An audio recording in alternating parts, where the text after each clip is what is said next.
তুমি কাণফুলি পিন্ধিছা ভাল লাগিছে নে কাণফুলিযোৰ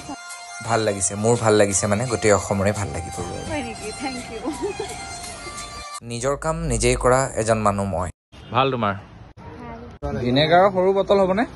এটা পৰিয়াল চলিবলৈ বহুত বস্তুৰে প্ৰয়োজন হয় মানুহজনে ক'লে কিবা জাম বনাব বোলে চেনি লাগে ভিনেগাৰ লাগে ৰাতিপুৱাই শ্বুটিঙৰ আগত সেইবোৰ তেওঁক যোগাৰ কৰি থৈ গ'লোঁ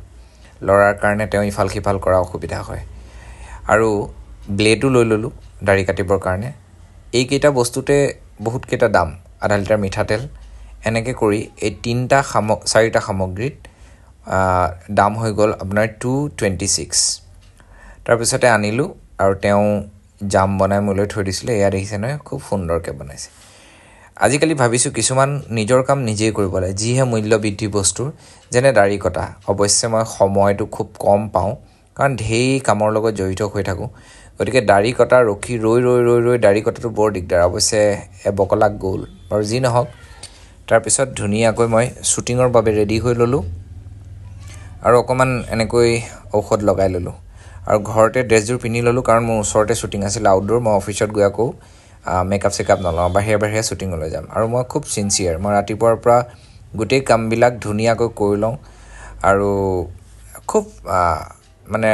ৰাতিপুৱাই উঠি মোৰ কাম বনবিলাক ধুনীয়াকৈ কৰি মই ওলাই যাওঁ আৰু গৈয়ে গণেশগুৰি এই যে লাম্বা জামটো ৰ'ব মই আৰু অকণমান ভালকৈ দেখাই দি আছোঁ এই জামটো তাৰমানে এতিয়া প্ৰায় কাহিলীপাৰাৰ ফালৰ পৰা গ'লে আপোনাৰ গণেশগুৰিলৈকে আধা কিলোমিটাৰ জাম লাগে ইয়াৰ কাৰণটো হৈছে আগফালে যিটো ট্ৰেফিক ছিগনেল আছে তাত 22 ছেকেণ্ডৰ কাৰণে খুলি দিয়ে আৰু এইফালে জাম হৈ যায় যাওঁতে একদম ব'ৰ লাগি যায় শ্বুটিঙলৈ গাড়ীখন ওলাই নিয়া মানেই মাথা কামৰণি বুলি যে এটা শব্দ আছে সেইটোৱে ক'ব পাৰি মানে গুৱাহাটীত গাড়ী চলোৱাটো বিৰাটেই অশান্তি যিমান পাৰোঁ স্কুটি লৈয়ে যাওঁ কিন্তু শ্বুটিঙলৈ গ'লে কাপোৰ নিব লাগে খোৱা বস্তু বহুত কিবা কিবি থাকে বাৰু যি নহওক মই আপোনালোকক গোটেই পৰিৱেশটো দেখুৱাই আছোঁ ৰাস্তাৰ কাষে এয়া মাছৰ বজাৰ ৰাস্তাৰ ওপৰত বাৰু যিয়ে নহওক আৰু এয়া গণেশগুৰি দেখিছে নহয় এইবোৰ শেষ কৰি ভাঙি পেলাই আৰু যি নহওক এনেকৈ গৈয়ে মই শ্বুটিঙৰ সেই বিশেষ ঠাইটো পালোঁগৈ চাকনৈয়া আহি আছে জানুৱাৰী মাহত চাবলৈ নাপাহৰিব গোটেই ভিডিঅ'টো আপোনালোকে যদি সময় আছে চাব আৰু যদি নাই নাচাব এইবোৰ হৈছে ব্লগ ভিডিঅ' পাৰ্চনেল ভিডিঅ' এনেকৈ মই সেই মোৰ বিশেষ ঠাইটুকুৰা গীতানগৰ পালোঁগৈ মানে গীতা মন্দিৰৰ একেবাৰে ওপৰত আমি ৰাতিপুৱা প্ৰায় 9টা বজাত ৰেডিয়ে হৈ যাওঁ শ্বুটিঙৰ কাৰণে তাৰপিছত গৈ এনেকৈ এয়া লোকেশ্যনত চব ৰেডিয়ে হৈ আছিলে ময়ো অৱশ্যে ৰেডিয়েই আৰু এয়া আমাৰ লক্ষ্মীয়ে খুব ধুনীয়াকৈ মেকআপ কৰে আৰু বিয়া বাৰুতো বহুত ধুনীয়াকৈ মেকআপ দিয়ে আৰু আপোনালোকে জানেই যে মেকআপ লোৱাৰ আগত ধুনীয়াকৈ মুখখন মুচি ল'ব লাগে এইকাৰণেই মুচি ল'ব লাগে যে গোটেই দিনটোৰ কাৰণে মেকআপটো থাকিব লাগিব কাৰণ আমাৰ চিন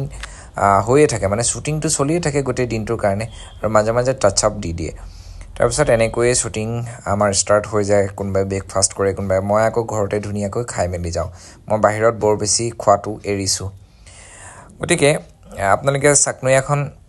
চাব ইয়াৰ পিছত মই আপোনালোকক দেখুৱাই আছোঁ যে আমাৰ শ্বুটিং ক'ত হয় কেনেকৈ হয় আৰু কোন আছে শ্বুটিঙত বলক এনেকৈ ফূৰ্তি ফাৰ্তাবিলাক চলি থাকে আৰু শ্বুটিঙৰ মাজত মোৰ ভাগৰ এইটো লৈ পেলাই তাই অকণমান ফূৰ্তি কৰিলে বাৰু যিয়ে নহওক এনেকৈ ড্ৰেছ আপ কৰি ল'লোঁ এটা ইনষ্টাগ্ৰামৰ ভিডিঅ'ও বনালোঁ তাৰপিছত এয়া আমাৰ ষ্টাৰ্ট হৈ গ'ল শ্বুটিং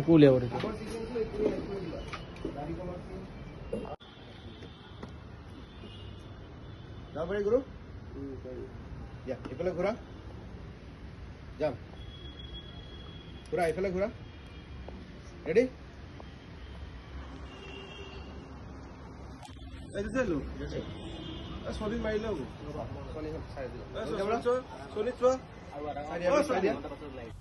এইখন হৈছে গুৱাহাটী মহানগৰ কোন কাৰ লগৰ এনেই জানো কয় খুব ভাল লাগে পৰিৱেশটো ওপৰৰ পৰা পাহাৰৰ ওপৰৰ পৰা এনেকৈ চাই থাকি খুবেই ভাল লাগে বলক আকৌ নেক্সট শ্বুটিং